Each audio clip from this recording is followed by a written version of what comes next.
What's up guys, Kyle here again, and today I am finally giving you a tour of my literally insane gear collection. Let's do it.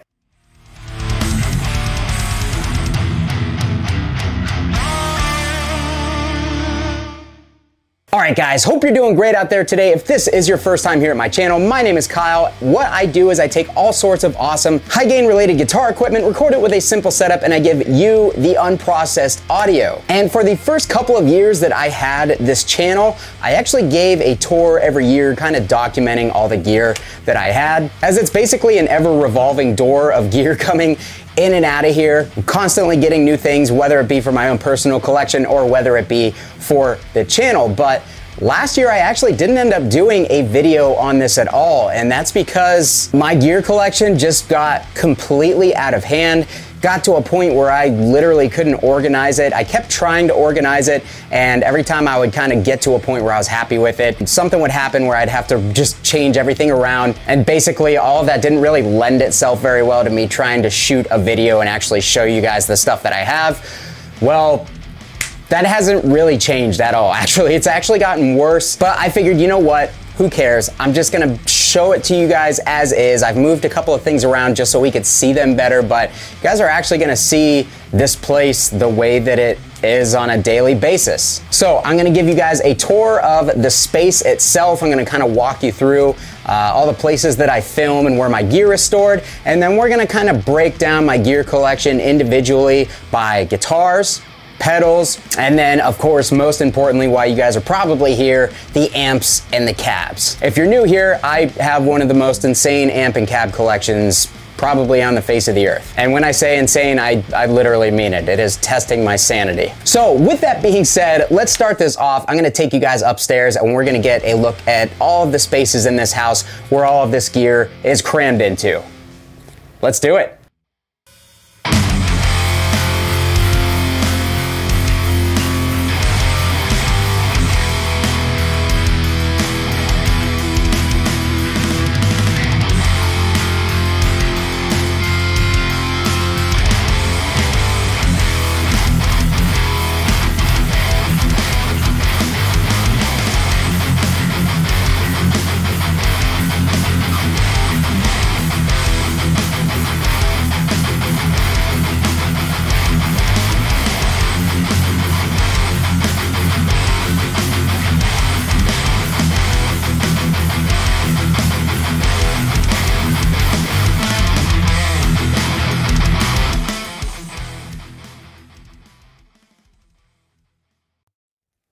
All right guys, so starting off in the very first room, this is the room that I like to call my office because this is actually where I spend most of my time.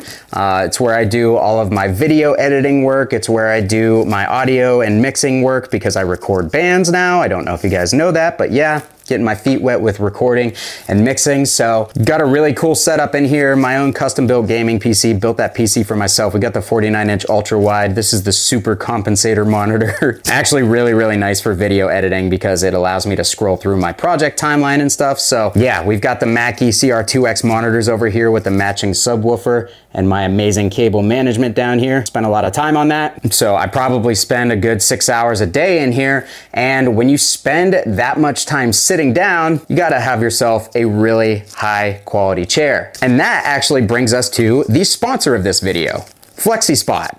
All right guys, so if there is one thing that studio and gear nerds neglect to spend their money on, it's a proper chair, which when you think about it, is one of the most important pieces of gear that we can have. Because whether we're editing or mixing audio, tracking instruments, or in my case, editing videos, we spend a lot of time on our butts. Now, as much as we love the idea of hot rodding our amps, hot rodding our chairs seems much less enticing. And I can actually confirm this from experience because I actually tried to modify my old busted office chair by putting upgrades and attachments on it. It did not work. Over time, my back pain got turned up to 11. And that's where FlexiSpot comes in. They offered to sponsor a video and send me their C7 chair. And after looking into it a little bit, seeing all the comfort and support features, and reading a ton of really positive reviews, I said, let's do it. So after using the C7 chair for about a month, I can honestly say it has changed the way that I feel about getting right to work in the morning. The FlexiSpot C7 features a self-adaptive dynamic system, which is a fancy way to say it has a lumbar support that actually moves with you depending on how you're sitting. The C7 also features a crazy amount of adjustability options. Virtually every part of the chair is adjustable, so you can find the perfect seating position for any situation. Whether it's leaning forward during intense gaming sessions, or detail-oriented music projects, or totally reclining to relax at the end of a long day, the C7 has you covered. On top of the adjustability, the C7 also features a 20-inch wide seat, which leaves plenty of room for folding your legs or being able to fit comfortably in the chair with a guitar in hand, which is something my old chair definitely could not do. It's designed for all heights and can fit a hip width of up to 21 inches, a shoulder width of 26.77 inches, and also supports up to 300 pounds. With the lockable reclining function and extendable leg rest, I can and have fallen asleep in the chair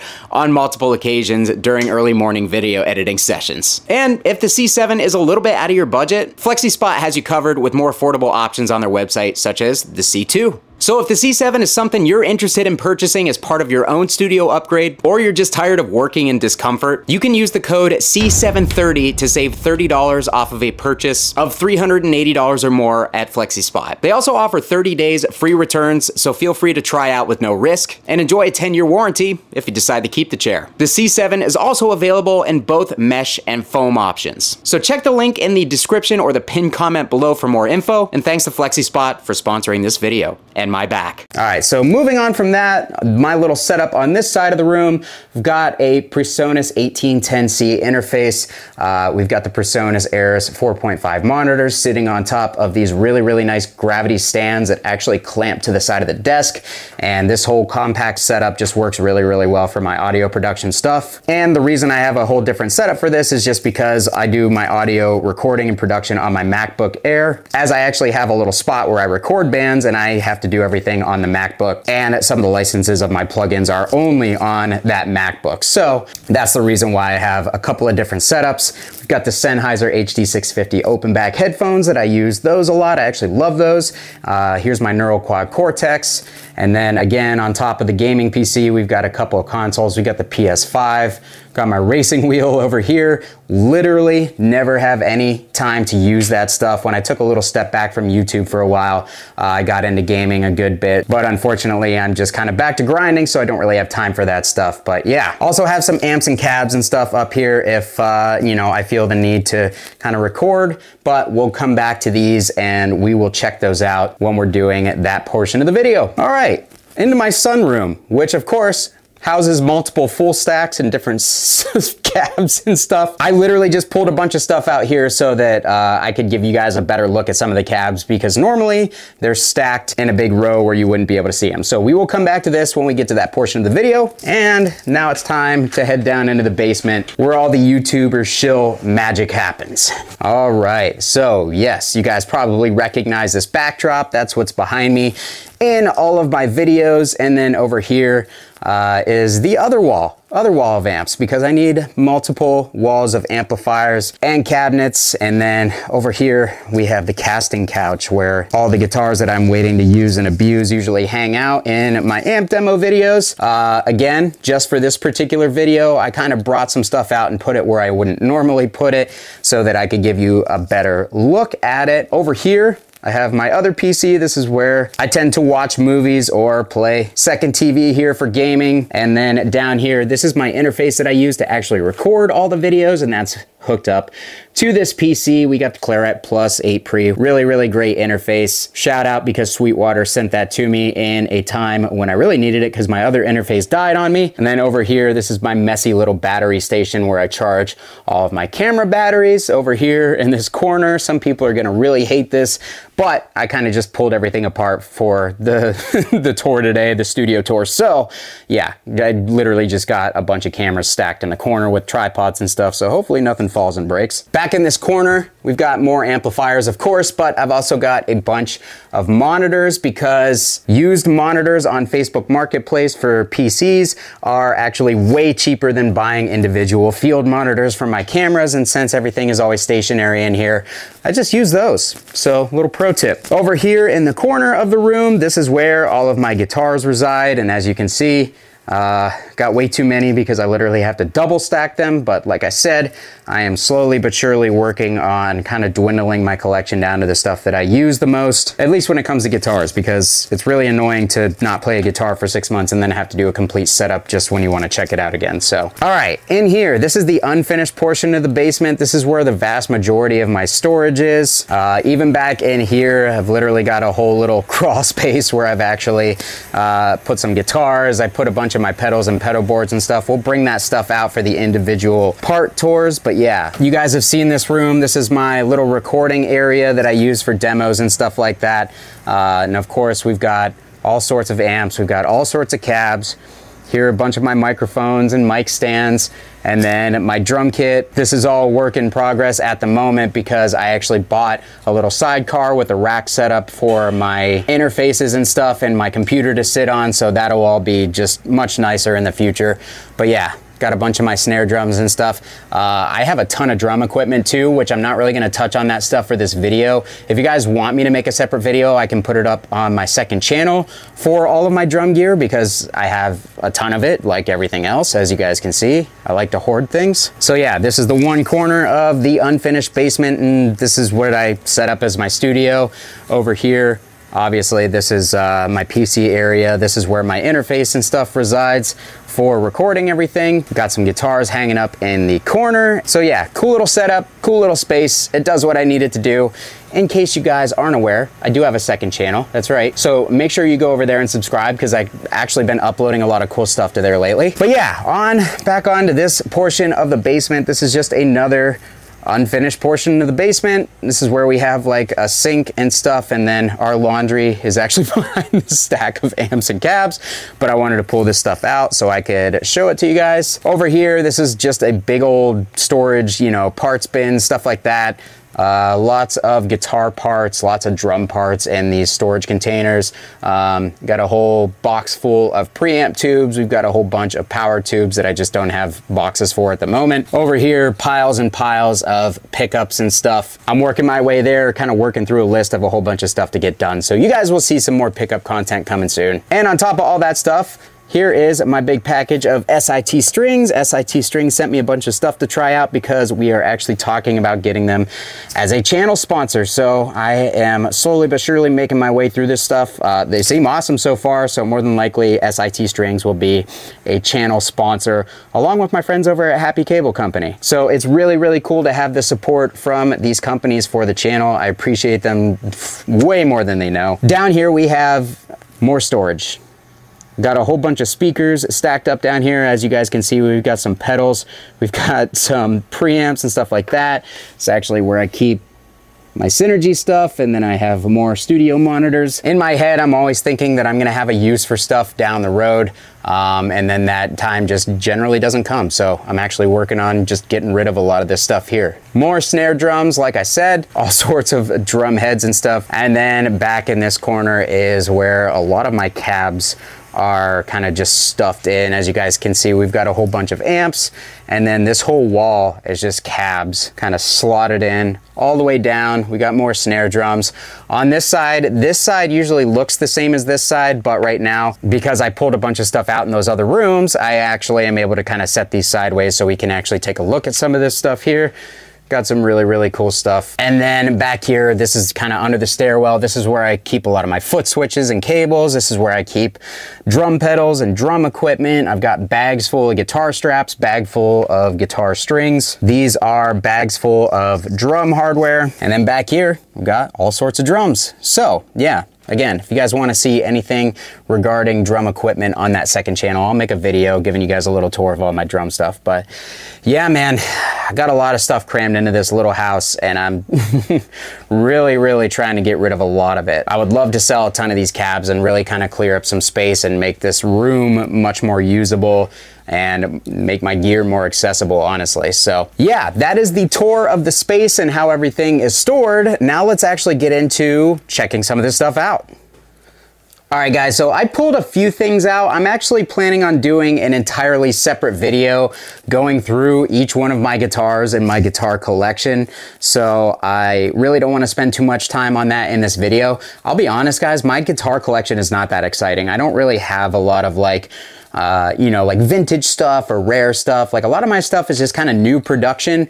And if I'm being honest, I like Gibson guitars a lot, and I like LTD and Schecter stuff a lot, and I'm definitely not really like super into the high-end guitar market. A lot of people love like the really expensive like custom builds and stuff like that. That's not me. I actually really enjoy, you know, the mid-level stuff or even just cheap import stuff that is good. And I think that there are a lot of brands that make, you know, great guitars that you don't have to spend that much money on. And I kind of just focus more on amps and stuff. But, you know, let's take a quick look over here, what we have broken out. We've got a couple of my Balagers here. These are the Espadas. This one here is actually a 27-inch full baritone, so I'll be having a video on that soon. Did an unboxing video on this Espada. Really love that guitar. Balaguer makes great stuff. Over here, I have my Balaguer Typhons. These are actually both the prototypes from when they launched the Typhon model. These are the ones that were on the website and in their promotional videos and stuff. And Joe actually sent these to me and originally was just gonna let me do a couple videos and stuff with them, and he just told me to keep them. And I'm not saying this because the guitars were given to me by Joe, but these are two of my favorite guitars in my entire collection. That's the reason why I play the Silverburst in all my amp videos, is just because I absolutely love that guitar. It's rock solid, it sounds great, feels great. Same with the white Typhon. You guys saw that one a lot when I first got it. I've been experimenting with pickups and stuff in that guitar, so that's why you don't see it as often, but that's the guitar that I actually toured in 2021 with Bushido Code with, and that thing was also rock solid. Didn't have to do anything with it. Didn't even have to tune it most nights. Like, it is just a crazy good guitar. Joe has become a really good friend of mine. The support that he's shown the channel from the beginning, very much appreciated, and it also helps that his company makes awesome stuff, so it's easy for me to talk about it. But yeah, got some PRS stuff here. The fine folks at PRS sent these out to me, and I really appreciate it. I've actually really been enjoying these SE models. They're an incredible value. Here we got a couple of the Dunnable RD models. I purchased both of these myself, and they are phenomenal guitars. I really enjoy those, except for the pickups. I'll be having a video where I swap in some different pickups to my Dunnable models here pretty soon, because these ones just don't quite do it for me, but the guitar otherwise is amazing. Here is the Epiphone that I did the whole big, basically like rebuild and polish of. That's actually, I think, my most popular video on the channel, surprisingly. So if you guys want to see more mod videos and restoration videos of guitars, let me know, because I enjoyed it. So let's come over here to the corner. As you guys can see, I've got these things just stacked in here, ridiculously tight. So yeah, let's start with the stuff on the stands. We've got ESP 4-knob Eclipse. My dehumidifier is hiding it, but yeah, 4-knob Eclipse. I did a video on that guitar when I first got it. We've got some more ESP stuff and LTD stuff here. Got another ESP Eclipse back here. Bill Kelleher signature, LTD 400 silver fade, really cool guitars. Back over here, I've got Schecter Apocalypse E1, and I've got the Brendan Small Thunder Horse. Oh no. All right, we're gonna break stuff. I'm just not gonna touch anything. I know so many people are gonna be upset about the way that I keep my guitars and stuff, but I don't care. Doesn't bother me one bit. So over here, we've got, boom, another Schecter E1. This is the Evil Twin. And over here, we've got the E1 SLS Elite, both phenomenal guitars. My Gibson 91 Explorer, that one is actually one of my favorite guitars, and I used to use that a lot in the beginning of the video, or in the beginning of the channel, so I'll probably be bringing that one back soon. It's got a wiring issue. One of the pots went bad in it, and I've just been too lazy to change it. LTD Phoenix 200 that's actually been decked out with really good replacement parts, pickups, stuff like that.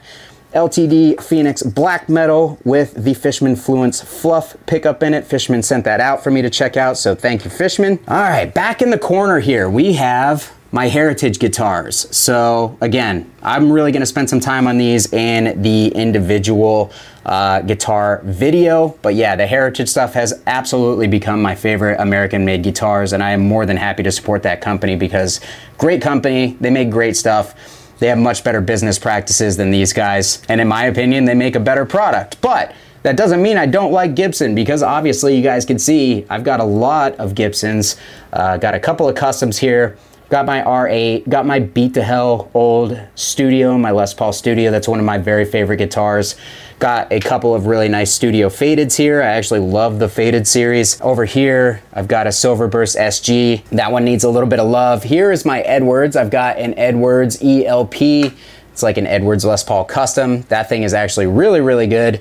And then here are all of my standards and my traditional models. So yeah, I'm a big, big lover of Gibson guitars. Again, it bums me out the way that they run the company, but I still think that their guitars are excellent. So I own a whole bunch of them, and probably most of my favorite guitars are Gibsons. So, all right, so we put all of those guitars away, and now we have broken out the basses. Even more so with the basses, I like cheap basses, because you can make cheap basses sound really good with the right strings, the right setups, and a cheap pickup swap. So yeah, most of these basses were required for like next to nothing. So over here, this is the newest one actually. This is the Schecter Omen 4 Elite. Really cool bass actually. I just restrung it, haven't plugged it in since I restrung it, but sounded really cool even with dead strings on it.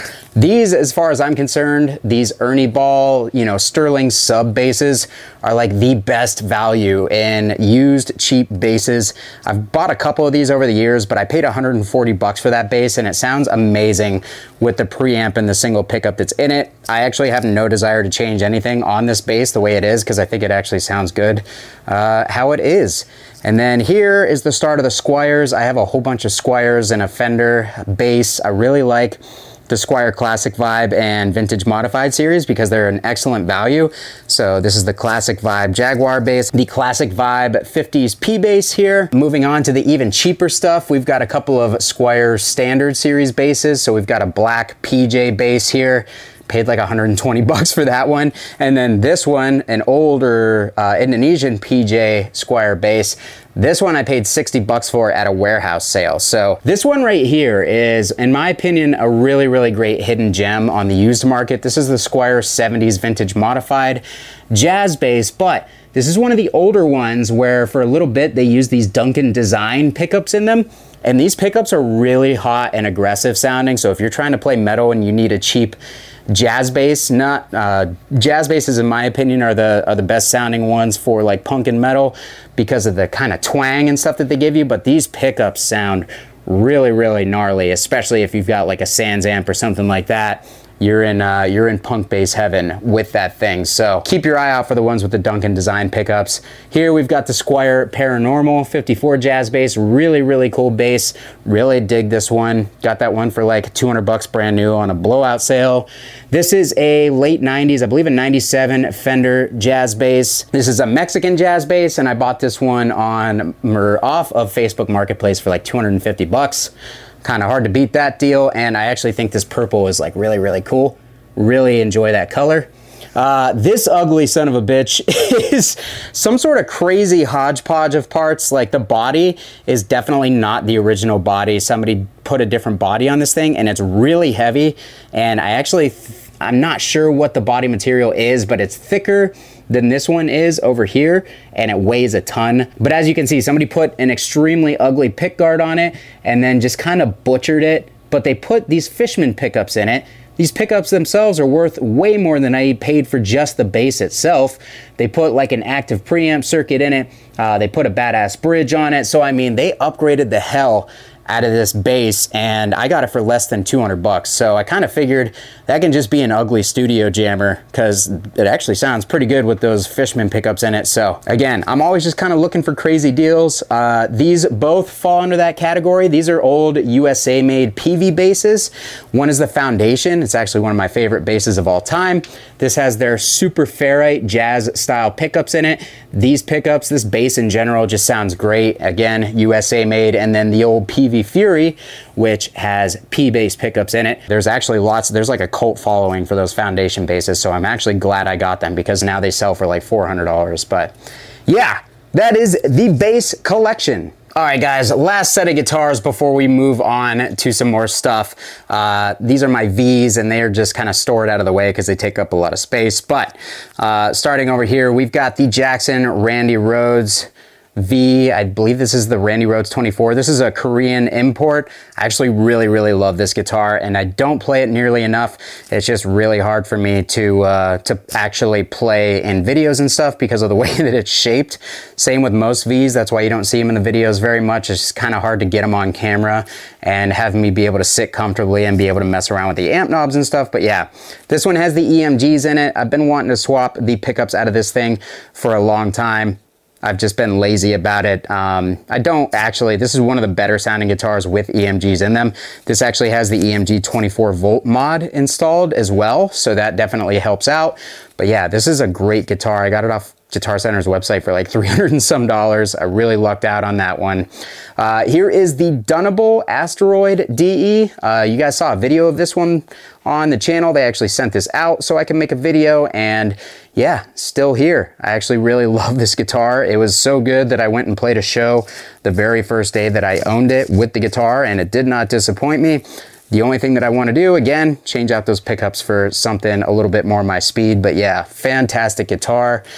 Here's one that you guys have seen in the past, but hasn't really been out for a while. This is the Jackson Scott Ian V, and I actually really love this guitar, but it had some sort of wiring issue. I think the switch went bad with it, and I just haven't gotten around to kind of tearing it apart and getting it running again. But I have actually sourced some cool replacement parts for it. I did get a Gibson 500T in the bridge, so it's very, you know, actually Gibson-y sounding. And then I also got a nice Tone Pros bridge setup for it, and I've got some locking tuners. So once we finally get that put back together, I'll actually be using that quite a bit because I really liked this guitar. One note about the pickguard, the black model usually has a mirror pickguard. I tried to spray paint it black, forgot to rough it up before I did that, and then I tried to wipe it off, and this is actually how it turned out when I wiped it, and I think it looked really, really cool, so I just kind of like left it like that.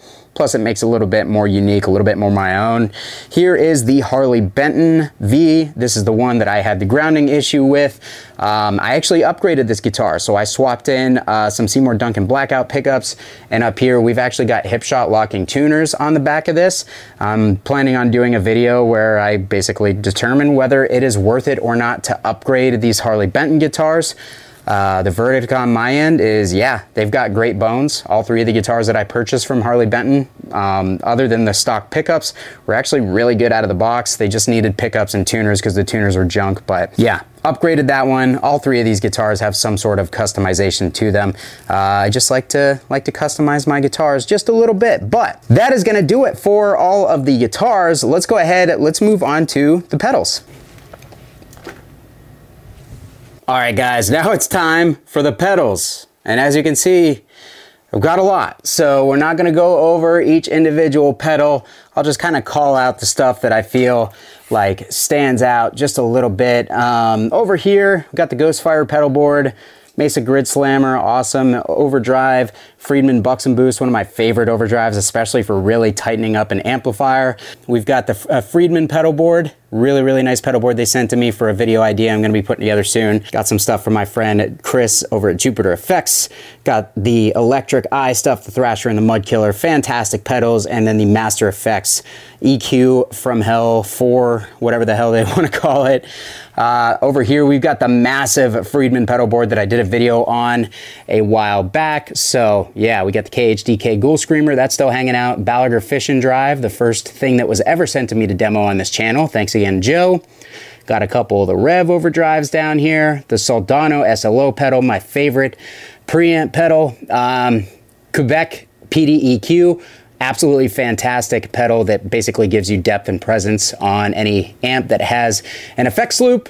Master Effects Martyr preamp. Again, electric eye, Swedish steel, really cool HM2 style pedal. Down here, we've got the Duncan Power Stage 200. Another one of my favorite preamp pedals, the BEOD. Absolutely fantastic pedal there. Right here is the Eris Effects pedals that I actually just demoed, as well as the Puppet Master EQ from Master Effects. Right here, boom, we got the Pepper's Dirty Tree. Excellent, excellent boost, especially for dual rectifiers and amps like that. Down here, I've got this full D'Addario expand pedal board, and the whole thing is filled up with Westminster Effects pedals. Cody's a great friend, and he makes really good stuff, especially this 2716 pedal. That is an incredible sounding 5150 style preamp pedal. And then I also really, really like his Piper drive. That's like it's like a more aggressive OCD drive. Really, really good pedal. Down here, this is my little bass board. We've got a Deadweld Golem. This is my favorite 4-cable method gate. This thing is absolutely incredible. Got the Sans amp, of course. Digitech drop pedal. People have lots of feelings on that. I personally love it. And then this board, man, this is where a lot of the good stuff is. So we've got this Heavy Earth Effects up here on the top row. We got some stuff from Shay. I'm gonna be doing a video on this pedal here. I forgot the name of it. I'm sorry, Shay. Really, really cool, really unique overdrive with lots of tonal shaping capabilities. He also makes lots of cool stuff. And then Daniel from Lichtlerm. You guys, or Lichtlerm, sorry, Germans. You guys know that I love the Lichtlerm stuff. Man, as good as it gets as far as like modern pedals, in my opinion. Daniel makes insanely good stuff. And then here we've got the Medusa and one of the pedals that kicked off my channel, the Duality from Deadweld. So a lot of people are angry at me because I pushed this pedal a lot for a while and they couldn't get it because Daniel is one person, and the orders for this pedal just got insane after it got some popularity. So I have this one. I also have a white one that is at my practice spot, and they will never leave my possession. They're two of my favorite pieces of gear that I own, period, and they are incredible. Onto this pedal board, we've got more Lichtlerm. This is actually a really cool mono pedal board that Mono sent to me for a video idea that I'm gonna be pumping out here soon. I've taken my sweet time getting around to it, but man, Mono makes great stuff, and I'm super impressed with the build quality of this thing and how light it is for how sturdy it is. Here, Christian Kola personally gave me his signature Grindstein pedal when we hung out in Germany. So man, I look up to that dude a lot, and it was really cool for him to hang out, and not only hang out with me and talk gear and stuff, but to hook me up with one of these pedals. So Christian, I appreciate you, man. Everybody join the Kola audio cult. I've learned a lot of good recording stuff off him. Here is the Friedman IRX pedal. A lot of you guys are asking me if I'm ever gonna get rid of this, and the answer is no, because it sounds incredible. Down here, we've got the Tonex pedal. I'm a huge advocate for Tonex. I think that the Tonex stuff sounds super, super good, and the cost of entry, or the cost barrier, very, very small compared to some of the other stuff like the Quad Cortex. I'm going to be doing some Tonex packs in partnership with Tonex here in the near future if I can ever get my shit together. So look out for those. We got another Guptech pedal here. This is their parametric EQ. Really, really nice parametric EQ. Won't break the bank. So if you really want to be able to voice your amps the way that you want them to sound, throw one of these in the loop and start turning knobs. Purple Nightmare. This is the tube preamp pedal. It's basically the preamp from the Driftwood Purple Nightmare amplifier, and personally, this thing going into like a 5150 power amp, one of my favorite high gain sounds. Like, I absolutely love the sound of the preamp, the Purple Nightmare tube preamp pedal, and I like it more than the amp actually, because it's a little bit punchier, a little bit more my speed, and I just think it is a fantastic preamp pedal. And then we've got the Fortunatus preamp pedal. This pedal surprised me. I actually ended up liking it quite a bit, enough to hang on to it. Not generally a fan of the Fortin sound, but this one actually does it for me. And then finally over here, we've got the Blackstar Amped One. Fantastic power amp. This is my ABY pedal that I use anytime I'm running a stereo rig or an AB setup. People are always asking me, so that is the pedal that I use in order to split my signal. And then we've got the Rev Northern Mauler pedal here. This is a custom overdrive that somebody made for me from Supernova, so thank you very much for that. It's actually a really cool overdrive. It's very hot. Got another mud killer, got got the classic 10-band EQ. Got another GupTech EQ here pedal because I have actually stuck one of these on my pedal board. I needed another one to stay on there permanently when I had that project going, so I picked another one up. And then we've got the Angle Powerball preamp pedal. They sent this to me to do a video on or actually they sent it to me as a gift, never mind. But I'm gonna do a video on it anyways because I think it's a cool power amp. So preamp, I'm falling apart. So yeah, that is the pedal collection, guys. It is absolutely way too many pedals. I'm super, super fortunate to work with so many of these companies that make great stuff though. And yeah, for somebody who's not a pedal guy, definitely got a cool collection going. All right, guys, so we are back up in the office, ready to roll again. So we are gonna start with my little bass rig here. So this is the Dark Glass Microtubes 900 V2. Absolutely love this bass amp, man. Super, super loud, super compact, especially when you pair it with the matching 212 cabinet. This is as loud as I'll ever need to get, and it sounds incredible doing it. And then down here, this is, this was my little portable rig previous to getting the Microtubes. This is just a little Ampeg Portaflex 350. Actually a really great amp.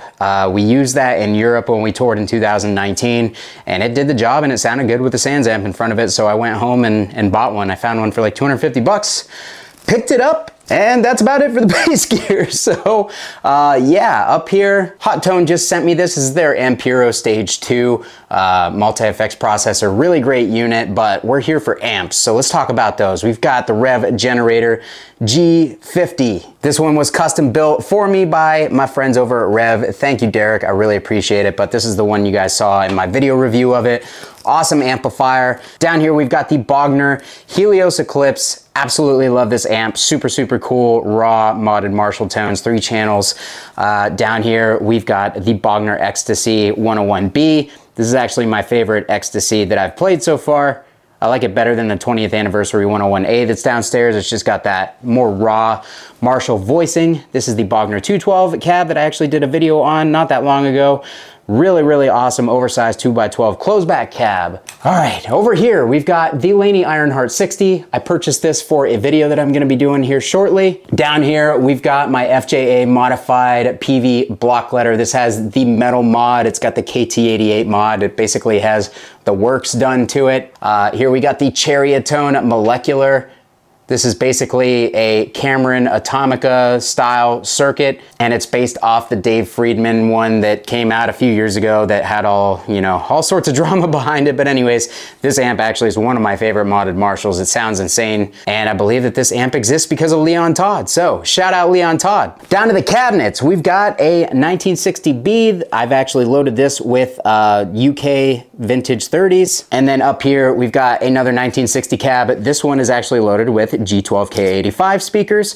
So I've got a ton of 1960 cabs because I'm always getting them in trades and stuff. So I just load them with cool speakers, and it gives me a reason to keep them as if I needed that. Up here, one of my babies. This is my first year Splawn Pro Mod. This is a 50 watt KT88 single channel quick rod essentially. I lied. This is actually 2 channels, but it's got the shared EQ. This was one of Scott's first designs that he ever released with his name on it. So really, really cool amp. And I got that for next to nothing, so it's gonna stay with me. Here, we've got the Marshall Mode 4 full stack. This is the MF280 full stack. I've actually got an MF400 full stack too, but these were Marshall's take on the oversized cab in the early 2000s. So moving on, down here, we've got a Line 6 Spider Valve HD 40 watt combo that I just cannot seem to sell for the life of me. Got a Friedman Runt 20. This was actually sent to me by David at Legendary Tones, and we're gonna give this amp away. So somebody's gonna win this amp, and they're gonna win it with one of the older Lynch mods as well. He sent this to me way too long ago. I'm very embarrassed actually by how long I've had this. But anyways, yeah, we're gonna do a giveaway of this amplifier, hopefully within the next month or two. Thank you, David, for supporting the channel. Great guy, and really excited for somebody to be able to win this amplifier. So that's it for this room. Moving on. All right, guys, onto my sun porch here. yeah, I know this is ridiculous, but again, just wanted to break stuff out so I could actually talk about it and show you guys. I kind of just pulled a couple or a bunch of unique 212 cabs. These are 212 cabs you don't see all the time. This is the PRS Stealth cab. This cab is actually special because it's got a custom vintage 30 in it that's a little bit different than the regular vintage 30s, and the cabinet is made out of pine. So this cab really does sound different. It sounds a lot darker than a lot of other V30 cabs, and it's actually one of my favorites. Down here, we've got one of the classic Vader 2x12 cabs. These are not easy to come by, so when I found one of these, I scooped it right up. It's got the Eminence Legends in it, which I hate those speakers, so I'll be swapping those out. But the reason that I have all the cabs that you guys are gonna see in these videos is I'm gonna start my own IR company here very soon, and I want to get impulse responses of these cabs in their stock form. And then I'll do a modded series where I actually swap different speakers and stuff into them, so that's why I haven't changed the speakers out of this yet, but really, really cool part of my collection. Here, we've got a Wizard 212 with the black snakeskin, which I actually think looks super sick. I got this cab on Guitar Center's website for literally $350. They obviously had absolutely no idea what it was. When I opened it up, it's got Celestion Lynchback speakers in it, which those are very, very hard to find. They've been discontinued for a long time, and they sound really good. So I really lucked out with this cabinet. It's one of the best sounding 212 cabs that I own. And then down here, we've got the VHT Fat Bottom 212. This has the P50E speakers in it. And yeah, that's another cab that I got for next to nothing, and you guys will be getting some impulse responses of it sometime in the future, not sure when, but you don't see these very often, so was super happy to come across it. Next up, we've got the Blackstar S1. This is the oversized cabinet. This is the one that I recently did an unboxing video on. I opened it up, there were vintage G1280 Celestion Rolla speakers in it. Like, the quad of these speakers is worth probably 3 times what I paid for the cab.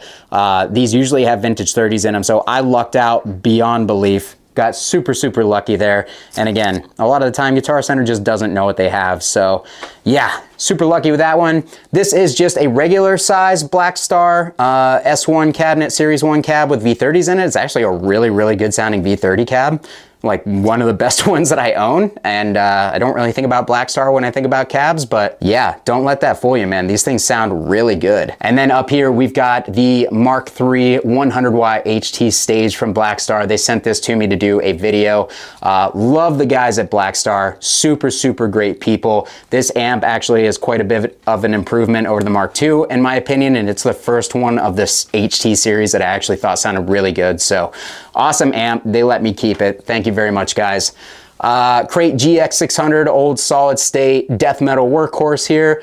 These cabs are really cool. These are old 80s Ampeg cabinets. They are made out of birch, and they came with black label Celestion G12 T75 speakers in them. So you know, they're not easy to find info on them on the internet actually, but I was able to find these cabs within a couple days of each other, which is crazy because there's not a ton of them out there still. But yeah, these are really solidly built cabs with really, really cool vintage T75 speakers in them.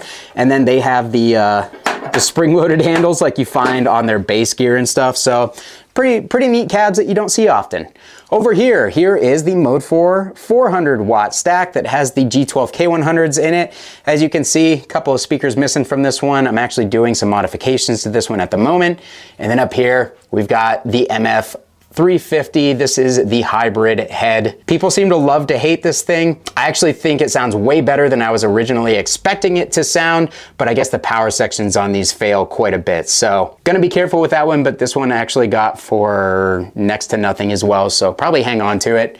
Up here, we've got the Mesa Stiletto Ace. I unboxed that along with the Blackstar cab in that other video. So really cool Mesa take on Marshall style amps.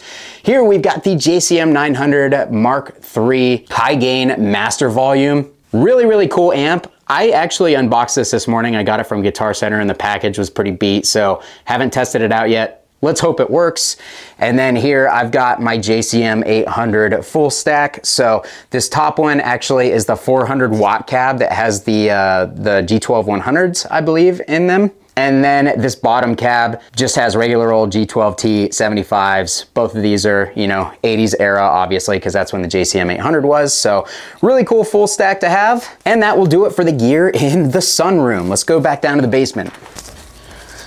All right, so we are back in the basement. Let's start here. We've got the Bogner Uber Ultra. Reinhold sent that to me himself in order to do a video with, so thank you very, very much, Reinhold. We've got the PV Invective, the Angle Fireball 100, by far and away my favorite Angle amplifier. I think these are just insane amps. I love them. This is the Pitbull 50 CL no EQ. Actually, when I got this amplifier, I had just gotten a Classic 100 Pitbull with the EQ, and a friend of mine really wanted it off me, so we did a trade. I immediately regretted it, went on eBay that same day and found this amp for 600 bucks, and I actually ended up liking it better because the EQ, I just don't think that the amp really needs the parametric, or not the parametric, the EQ. Like, I think it just sounds great as is, and it makes it more simple to dial in, and I love this amplifier. This is the Egnator Armageddon cab, a really, really well-built cab that has G12 K100s and G12 T75 speakers in it. A lot of people don't know that. Fantastic cab for the money. I got that for 250 bucks. Up here, we've got my Omega amplifiers. This is my custom ordered Granifier. You guys have seen that on the video or on the channel a few times. And then here we have the Obsidian with the 1.5 update. Michael actually just did the update on this amplifier for me, and it sounds insane. If you have an Obsidian, I highly recommend getting that update done. This very special piece of gear for me. This is my SLO 100. My friends at Boutique Amp Distribution sent this amp out to me. They basically traded it to me for some video work, and man, I was just so stoked to get this amplifier. Love the SLO 100, man. It's got a reputation for a reason. Here we've got the Mesa Royal Atlantic 100. This is kind of like a British high gain Mesa thing. It's kind of hard to explain, but it's a cool amplifier. Definitely not my favorite, but a couple of pedals and it really does the thing. Here is one of the old PV 412 MS cabs. Down here is a 212 cab you'd never see. This is one of the old PV 212 MS cabs. This was listed as a foot switch on Guitar Center's website, and I ended up getting it for like $130 shipped or something like that. Opened it up, vintage 30s inside. So definitely not complaining, and the cab actually sounds really, really good. So here we've got a busted B52 AT100. This one is dead. It needs a new transformer. My buddy Randy, who plays in Face Wreck and my band Represent, actually gave this to me and said, hey, if you can fix it, you can have it. So thank you, Randy. Here, my PV XXX. This is the one that I modified the faceplate on that you guys really seem to like. One of my favorite amplifiers in the world. This is probably my #2 amplifier in my entire collection. This is a second year. It's a 2005 Splon Pro Stock. This is a single channel amplifier, and this has 6550 power tubes in it, and it's just an absolute monster. I use this amp to record Bushido Code's full-length record, and man, every time I break this out, I'm reminded how amazing it is. Here is another JCM 900 Master Volume, and then here we have the Super Crush 100 sent to me by my friends at Zounds.com. Affiliate link in the description. They have been a huge supporter of the channel, and I really appreciate them. But yeah, this amp actually sounds incredible for a solid state amplifier that costs 500 bucks. So let's move over here. Back here, we've got the PV Classic 20 Mini Head. That was sent to me directly by John at PV, so thank you so much, John. John's been just a wealth of knowledge when it comes to the history of PV and the circuits and stuff. He's a great, great dude, and I appreciate him very much. These are the little Laney heads that I did a review on not that long ago. My buddy Jason from Laney sent these out to me, and these things actually sound, I like them better than the tube amp, if I'm being 100% honest. I think they sound really, really cool, really unique, and they are actually loud enough to get down in a band setting. It's really impressive. They did a great job with those, part of the Foundry series. So down here, I've got a Mesa 2x12 cab, and I've got the classic bass amp. This is the Ampeg SVT Classic. This is a 300 watt tube monster amplifier. And yeah, I felt like I needed one of these for the studio purposes, just to have one. Sorry, you can't really see it. It's just packed in with everything else, but legendary bass amp for punk rock and metal and stuff like that. And I'm super happy to have one. All right, moving on to this special wall that I built just for this video. We've got my Bogner Ecstasy 101A 20th Anniversary Edition. This one actually sounds quite different from the 101B. It's more like Mesa-y, The 101A means American. It definitely has a more American voicing. And then we've got the Bogner full stack here. Bogner makes insane cabs. Absolutely love the cabs. And then moving on to the Mesa stack. This is my oldest piece of gear that I own. This is my 412 straight slant oversized cab. Love the way this cab sounds. I've had that cab since 2010 and it's been with me through literally everything. Here's the 412 traditional cab that I use in all of my amp demo videos. You guys know that cab. Up here, we've got a Mesa Boogie Mark V. Over here, my 6505 1992 original. This was also sent to me by John at PB. Thank you, John. Incredible amplifier.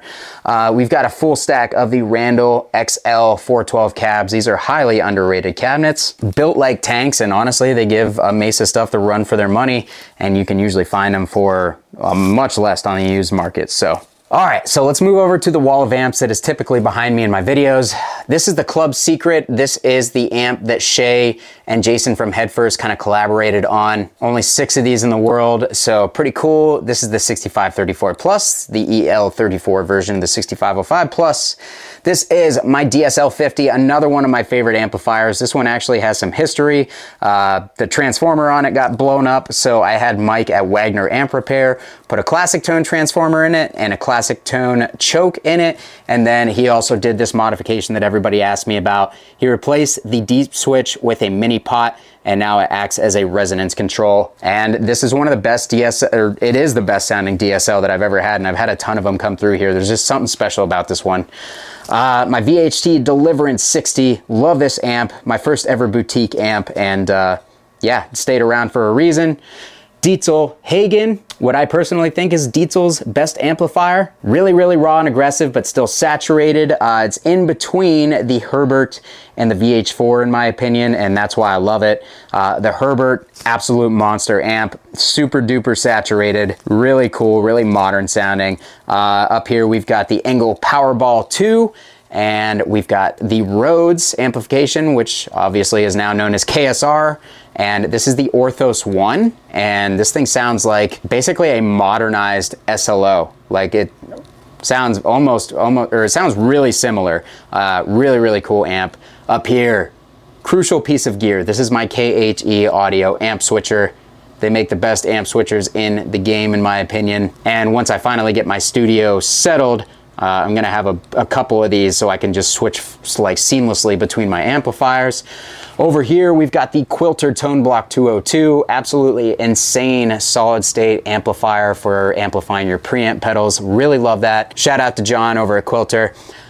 We've got the EVH 5150 Stealth. I literally bought this amp to start my channel with, and I've had it ever since. Insane amplifier. This is a Mesa Boogie Mark III no stripe. I'm sorry, it's a purple stripe. It was a combo that got rehoused into a head shell. Cool amp. This is my custom Splon Super Sport 50. This is a lunchbox size head, sort of, with KT88 power tubes in it and 50-watt transformers. This thing is an absolute monster, and it weighs way more than it looks like it would. And then here, we've got the Dietzel Einstein. I bought this off of somebody on Facebook, Greg, I believe, who now follows the channel. This thing was busted, wouldn't turn on, bought it for 500 bucks, gave it to Mike at Wagner Amp Repair. He got it all fixed up, and yeah, we got it working for, I believe, $750 total investment into this thing. So killer deal. Same thing with the Powerball 2, actually. Mike fixed this. I bought this broken for 500 bucks, and he fixed it for a few $100s. So the man is a damn wizard, and he has fixed so many amps for me. Moving down to the cabinets, we've got an EVH 212. That's actually loaded with vintage 30s. I put those in there myself. And then we've got the Vader 4x12 cabinet. This also still has the Eminence Legends in it for impulse response capturing purposes, but those will get changed once I finally get around to that. This is one of the like older original runs. It's not one of the newer runs. Not that that really matters, honestly, but just in case you were curious. And then over here, this is the cab that everybody always is trying to buy off me. This is the Mesa old vertical 212 cab. This has 2 of the EV12 speakers in it, and this is a slightly newer one because it's got the smoother Tolex on it. But I've actually got a couple more of these that we're gonna take a look at in just a second. So moving back into this portion of the basement, We're gonna start up here. We've got the PV Invective mini head, also sent to me by John at PV. Thank you, John. Appreciate you, dude. Bad Cat Lynx 50. Got this from Zounds in order to do a video with. I am just borrowing this amplifier. Down here, we've got the Mesa Boogie JP2C. Right here, we've got the infamous Badlander with the Legendary Tones hot mod installed. This is the amp that really kind of kicked my channel off. With the hot mod installed, it's one of my favorite amps. So down here, got an Egnator Tourmaster 212X cabinet. Incredibly underrated 212 cabs with basically Celestion Lead 80 speakers. Here we've got an Avatar 212 cab. This is the contemporary, so it's basically built like an orange cab. And I've got greenbacks in there. Moving into this room, God, this is gonna take so long. Victory Kraken 50 Mark II. Here we've got the Mesa Dual Rectifier Multi-Watt. This is the rectifier that actually finally made me love rectifiers. This is my 3-channel triple rectifier. I had Mike Wagner do the tight mod and the gain mod to this thing, and it actually sounds insane now. Here is my 2-channel dual rectifier. It looks like an early revision, but it is not. But it is one of the best sounding 2-channel dual rectifiers I've ever owned, and that's why I still have it. And then down here, KSR modded dual rectifier 2-channel. This thing sounds insane. It sounds huge. It's tight. Really, really cool amp. And the mod that Kyle does to these is really sick. Down here, we've got the Metza Barba 412 cab with V30s and redbacks. That's one of my favorite 412s, actually. Built like a damn tank. Up here, Crate GX1200H. Bought that for some video ideas. PV 112 Bravo. It's actually a really cool amp because it actually has a Fender clean channel, like legitimately a Fender clean channel in it, but it's also got an ultra style high gain channel. Not a lot of people know about these. They're definitely a hidden gem. Triumph 112. I actually bought this off Guitar Center for 190 bucks, and when I got it, it's got all the original USA tubes in it, and it's mint condition. If you guys don't know what the Triumph 60 PAG is, it's essentially an Ultra 60. So if you like the teal stripe Ultras, that's what this amp is in combo form. I've got another Mesa 212 vertical cab. As you can see, it's missing the speakers at the moment, but they're actually right here. I just need to get them installed, and I've been lazy, so I do have them. All right, moving up here, PV Ultra Plus, one of the most underrated PV amps in their entire lineup and their entire history. Really love that amp. And then we've got the EVH 5150 100-watt Stealths. We've got the EL34, and we've got the 6L6. These are among my favorite amplifiers. They are just ridiculously good. PV 412 6505 cab. Don't sleep on these. These are actually built really, really well. And the ones with the black label 6505 speakers are actually surprisingly good. All right, moving on. We've got the Black Star St. James 50-watt amplifier. I am more than impressed with this St. James 50-watt amplifier because this thing weighs like 11 pounds, yet it's got a 50-watt tube power section in it. There's some sort of new transformer technology in it, and with an EQ pedal and a boost in front of this thing, you can actually get it sounding really, really good. So I have a video coming up on that soon. Here is the Mesa Boogie Mark 7 not rectifier. I'm an idiot. I'm an idiot and I want to punch myself. The Mark 7 rack version, Zounds sent me this and I ended up buying it off of them after doing the video. So yeah, got a Mark 7 in the collection. Rocker Verb 50 Mark III, my favorite orange amp that I've ever played. These things sound super good. And then we've got the 50-watt EVHs here. Those are classics. None more needs to be said. Down here, I've got the Ampeg 410 SVT cab. Moving up here, we've got some snare drums, and then we've got the Ampeg VL1002. This is a Lee Jackson design amplifier, and it's basically a really cool hot-rodded Marshall amp, and you don't see them very often.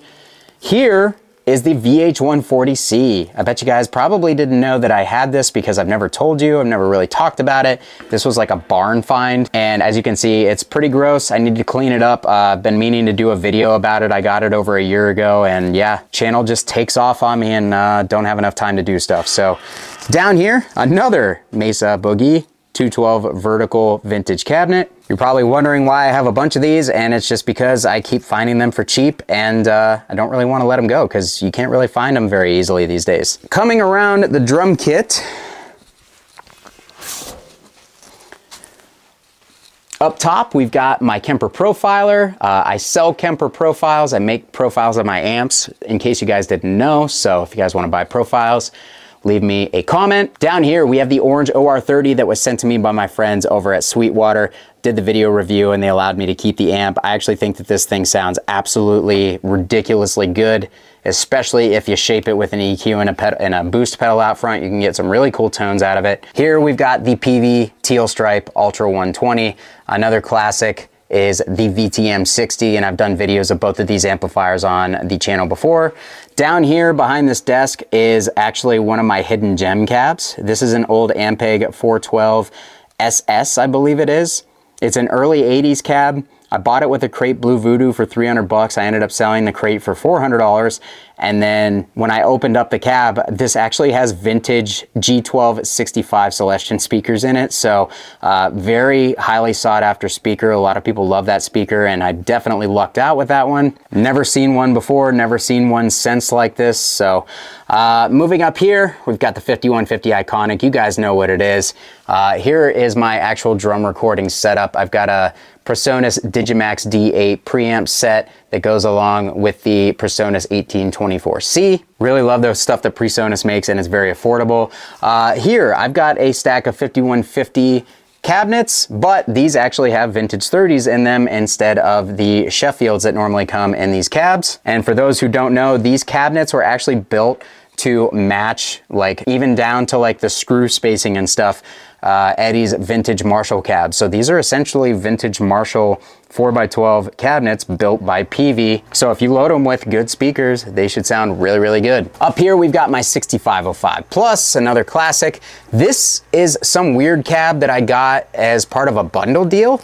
It's made out of plywood. I'm not sure what type of plywood. It's thicker than a normal 412 cab, and it's got some crazy bracing inside. It's really, really interesting, and I keep thinking that I'm gonna sell it, but I've actually just thought about using this as kind of like a cool custom cab to offer impulse responses with, because never seen another cab built to the dimensions and with the bracing that this one has. So I think if we load it up with speakers, we could get some really cool stuff out of it. Right now it's got warehouse guitar speakers, veteran 30 speakers in it. Down here, old Randall R412 XL cab, missing the badges. That's got UK V30s in it. Up here, the PV Butcher, PV's competition for the JCM 800. I've bought and sold quite a few of these, but as the prices have gone crazy over the years, I just decided to keep this one because they're getting harder and harder to find. And then, boom, we've got the 412 Butcher full stack. This has the G12K85 speakers in it. These are some of my favorite cabs. These things are like overbuilt. They're super, super stiff, very tight and punchy. For a while, you could get these cabs for next to nothing, but the market finally caught on to them. So I'm keeping this full stack because it's in really good shape. Here, my custom KSR 4x12 cab that I had Kyle make for me. It's got the black and tuna Tolex. I actually think it looks really sick. And it's got 875 creambacks and redbacks and an X pattern, though I think I'm gonna change those out for something else. But the cab itself, super, super sick.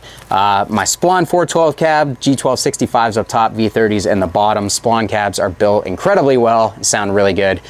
Up here, Mesa Boogie Mark IV Rev A combo. Actually trying to sell that, so yeah, you got 1,700 bucks, you want a Mark IV, there you go. This is the Engel 212 V30 cab. This is probably my favorite 212 cab. It sounds absolutely massive. It sounds really, really good and weighs a lot less than a 412 cab. So down here we have another vintage Mesa Boogie cabinet. This one has the C90s up top and the Eminence vintage speakers in the bottom, how they came from the factory. Moving on to this wall of amplifiers. We've got the Marshall JCM 900 high gain dual reverb. This is my vintage 1978 JMP 2203. This one was modded to hell and back, and Mike Wagner actually brought it back to, or as close to, the stock form as he could get it, and I actually got this for an insane deal. So really cool part of my collection. I'm thinking about having it modded since it's already been torn up. Down here we've got the Marshall Silver Jubilee provided by Sweetwater. Thank you guys. Down here is a really cool amp. I don't want to tell you too much about this one, but this is one of the more special amps in my collection. We'll just say it's a really, really cool modded 1959 Super Lead copy. We'll leave it at that. There's a video coming, I promise. Okay, up here, Rev G20, awesome little lunchbox amp. Right here we've got the Engel Iron Ball SE. Both of these are just packed with really, really cool features. What these companies are doing for guitarists, the features that they're offering them, I think are really awesome. Here is my Rev Generator 120 Mark III. This is actually the first amp that was ever sent to me for the channel, and they've been nice enough to allow me to keep it, and I've used it for all sorts of content since then, so Thanks again, Derek. Love the guys at Rev. Here is my Bogner Rev Green Ubershaw. Really, really cool piece, and my personal opinion, the best sounding Ubershaw that I've owned. Here we have the Engel Marty Friedman Inferno and the Engel Artist 50. Both really awesome sounding amps, especially the Artist 50. I love that thing. Here I've got another Ultra Plus that has just kind of come through the doors recently. These labels drive me nuts. There's adhesive back there that never wants to stick. So if you ever see them with the label offset, that's why. Here we have the KSR Juno, another awesome amplifier from KSR. The Laboga Mr. Hector. This is one of the first like boutique amps that I was really interested in, and it took me forever to finally try one. This is just like a really interesting, you know, 5150 sound to my ears. It sounds like a refined 5150 that just has some crazy stuff going on in the mids and has an insanely punchy low end. So really awesome amplifiers made in Poland. Here's another RA100 that I'm trying to get rid of. Here is one of my 90s Ampeg cabs with UK V30s. This is one of my Randall cabs that I actually have a video coming up on.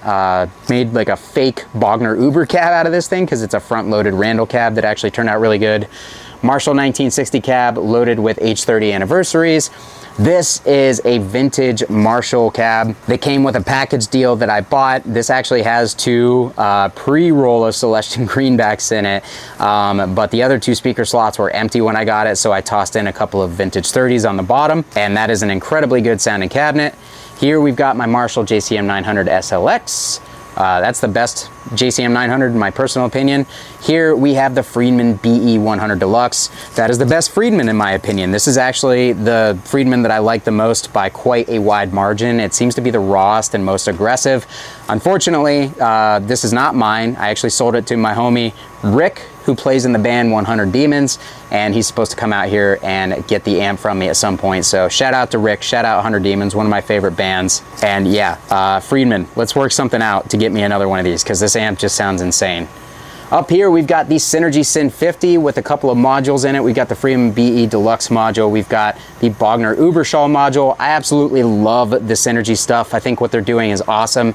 And yeah, the Syn 50 sounds really, really good. So kept that around so I could do some Synergy stuff as far as videos and stuff, but also I'm gonna put this in my studio because I have a bunch of modules, and it's just a really good tool for getting all sorts of awesome boutique tones, but on a budget.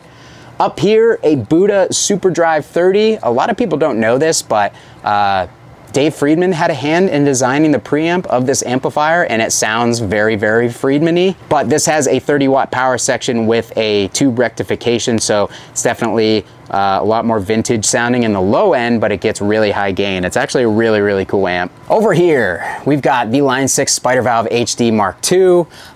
This is Hunter, aka Agufish's old Jet City 100 HDM. I'm actually gonna have Mike Wagner do some cool mods to this thing, but this is essentially a Soldano made in China, and they sound really, really good, and the parts that they used were good quality too. So these are great amps. PV XXX2, basically a rebadged JSX with an ever so slightly tweaked Ultra channel. That is per the designer himself. He told me that they basically modded this amp to have a slightly more aggressive mid on the Ultra channel, and I definitely hear it. Awesome, awesome amplifier. And then the Bugera XXX ripoff, the 333. Here is a really cool cab. This is my Marshall 425A. This is loaded with the G12C greenback speakers in it, which were a special greenback that only came in these cabs. And the purple Tolex, these were supposed to go with the vintage modern series amplifiers and with the Jimi Hendrix reissues. So you don't see these very often, and they sound absolutely insane. Like the greenbacks in these cabs just sound super, super good. Up here, we've got the Boss Katana 50 Mark II. We'll have a video coming from that soon. That's another Zounds send out. Thank you, Zounds. Here is another Mesa oversized 4x12 with vintage 30s. Here is my Dietzel 412 RV cab with V30s. Insanely huge sounding cab. I don't know what is different about this that makes it sound so big, but they sound absolutely massive and a lot smoother than a lot of other V30 cabs. Down here, we've got a beat to piss old Mesa 212 cab. Over here, my Mesa Boogie Mark IV Rev B. This is actually the best Mark sounding head that I've owned, in my personal opinion. This thing sounds really, really good. Very, very thick and just angry sounding, my favorite of the Mark series. Here's one of my top amps, one of my favorite amps. This is the Mezza Barba Trinity.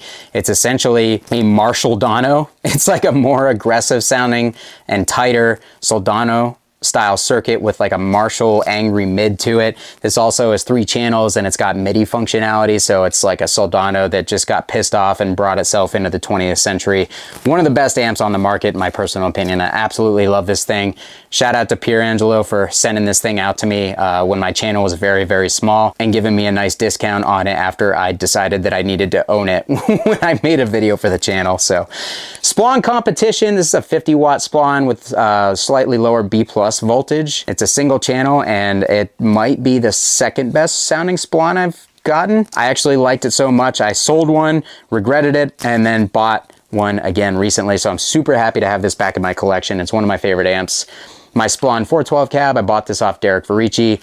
This has vintage 30s and redbacks and an X pattern. That's my favorite speaker combo as of this moment. Next up is my custom-made Emperor cab. I had them, or I custom ordered this, and this, I forget what the model is, but it's like their middle model. They've got like a traditional model, a super oversized model.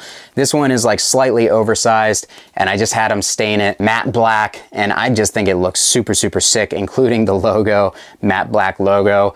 Build quality on this thing is excellent. I tossed 4 Mesa 8-ohm V30s in here from a Mesa cab, and it just sounds really, really good. It's one of my favorite cabs. Down here, my custom Omega build that I ordered from Mike, the man himself, back in 2021. This has 4 DV77s in it, and again, build quality on this is really cool. These cabs are really unique. They sound different, they play different from any other cabs I've ever owned. So, and the craftsmanship on it, we've got the stained ash front panel that matches my Granifier, is just second to none, man. Great stuff. And Mike is a great dude. Over here, this is the Engel 412 XXL cab that Engel was kind enough to send out to me. I love this cab, dude. Like, I have just fallen in love with this thing. It's not nearly as bright as my other Engel 412 cab that's sitting over there. It's just big and punchy, and it's really well balanced, and it has turned into one of my favorite cabinets, and I still couldn't believe it when Engel sent it out to me. So thank you, Jurgen. Those guys have taken great care of me, and I really, really appreciate the support of their channel, and this is a dream cab for me to own, and it was super cool for them to send it out. Here we have my Marshall 1960 BV loaded with greenback speakers, another excellent cabinet, and then here we've got my Friedman cab. This is one of my favorite 412 cabs as well. Something about the Friedman cabs, they just sound really, really big and really punchy, and this has V30s and greenbacks in it, and it actually turned me on to that speaker combo, and now it's one of my favorite speaker combos. So yeah, Friedman BE 412 cab, one of the best that I own. Real quick detour over here to the parts bench.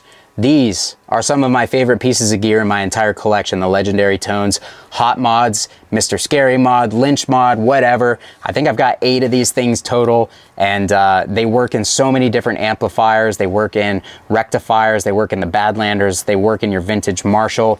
And on top of them being a really cool piece of gear, they add an extra all-tube gain stage to the amps that they work in. David is just one of the best human beings on the planet. So anytime I can give Dave a shout out and his company a shout out because he's an excellent person and he makes an excellent product, I will do so. Yeah, Hot Mod Evo, Scary. If it's got Legendary Tones printed on it, then it's an excellent piece of gear made by an excellent human being. All right, so moving on. Over here, we've got my solid state PVs. We've got the PV Supreme. We've got the PV Supreme XXL? Yes, XXL. It's right there on the freaking front of the thing. We've got the Supreme Trans Tube. Highly underrated amp. This thing actually sounds really good. Got another EVH 212 cab. This one actually is the one that I have loaded with Weber speakers. Weber sent me out some speakers when I started the channel.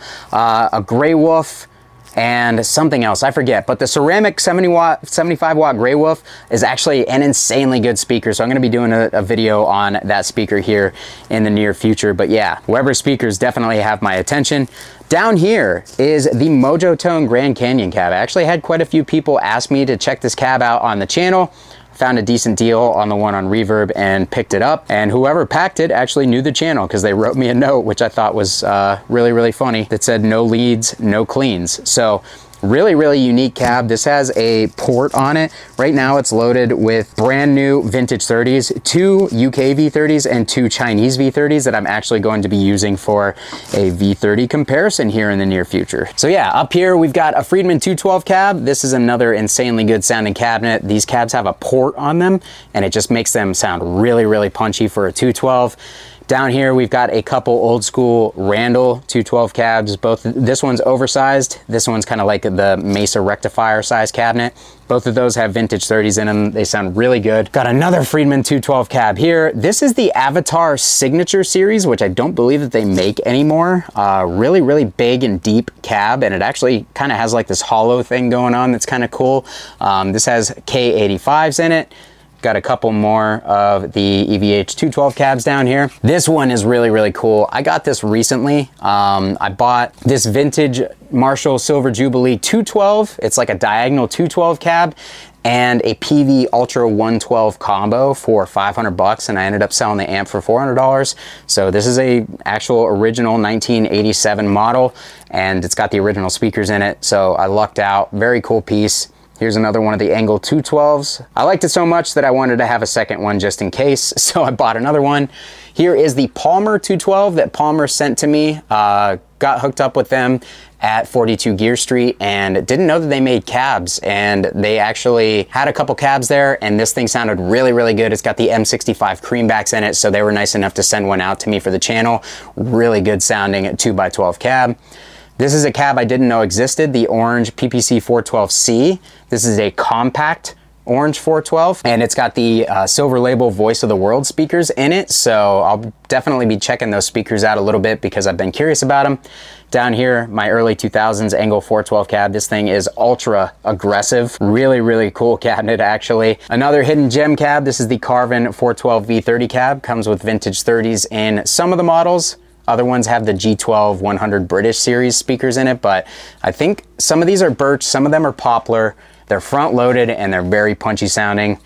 Another Dietzel 412 cab here that is actually speakerless at the moment. This is a goofy cheap Randall cab that I bought off Guitar Center for like 80 bucks, and it came actually with good speakers in it. I forget what they were, but I ended up selling them and put vintage 30s in it. I had some spare V30s, and this actually is an insanely good sounding cab. I've got a video coming up on that. The old classic standby, the Line 6 with vintage 30s in it.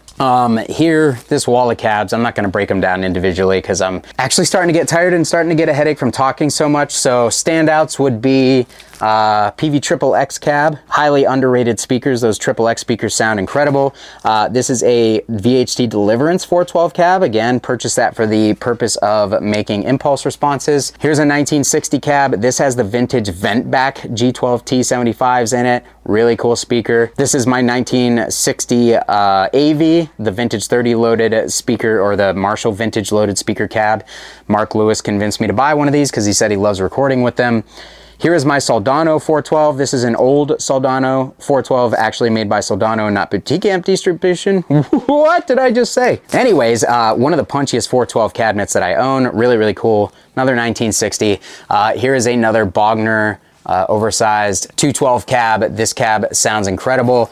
We've got a couple of PV full stacks here, different speaker combinations in those. Here is another one of the vintage Mesa cabs. We got the orange 212 cab and another EVH 212 cab, another EVH 212 cab, and this really cool old vertical Carvin cabinet that I bought and did a video on way back. I think that that is pretty much it as far as the gear tour goes.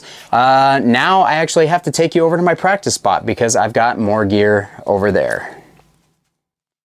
All right, guys, so final stop on the Belligerent Amateur Gear Tour is my rented practice room. This is actually a room that I have kind of begun turning into somewhat of a studio, as much as it can possibly be made into a studio, because I'm not able to record bands where I live. So I've actually been using this room to kind of set up. I recorded the first 2 bands that I did over the last few months here. But since I don't actually have anything on the schedule at the moment, it is actually just kind of turned into more storage. So I'm going to flip the camera around, give you a quick tour. So as you can see, like most good studios, I'm actually using gear as a desk.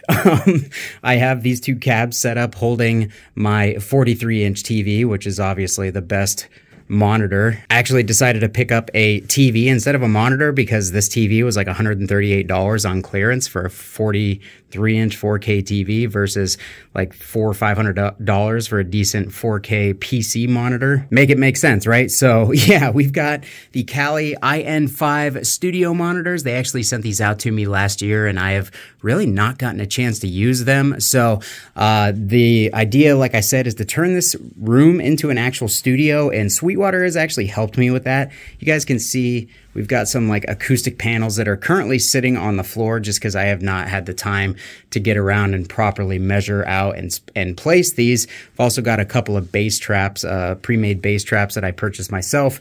But here we've actually got a Gator Frameworks desk that Sweetwater sent out. And then over here, we've also got some Gator monitor stands, and I bought a shelf. That's going to be my amp shelf. I bought some lamps and some lighting so it doesn't look so gross in here, because obviously this is not the best studio environment. Try to make it more comfortable, but yeah, eventually this will not look like this, and it'll actually be somewhat of a decent looking studio desk setup, and I'm going to be doing a video on all that here at some point when I finally get around to it, so stay tuned for that.